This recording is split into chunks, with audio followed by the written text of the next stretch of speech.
Faqat vaqtida qarzingizni uzasiz. Kelishdikmi? Albatta qaytaraman. Rahmat bolam. Yana mana bu pulni ham sizga. Voy, buncha ko'p pul nimaga? Men sendan faqat $200 so'ragandim. Bu meni qarzim. Seni qarzing?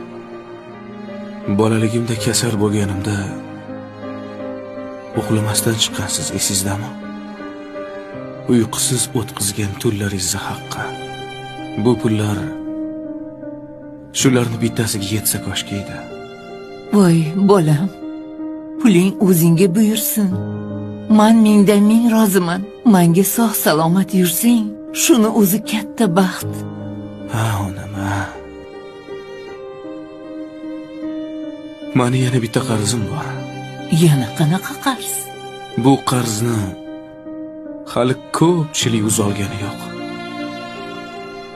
Bilasizmi? Menga o'xshagan farzandlar mana shu ikki og'iz gapni aytishga uyalishadi. O'zi ikki og'iz gap. Nimaga? Sizni yaxshi ko'raman degan gap.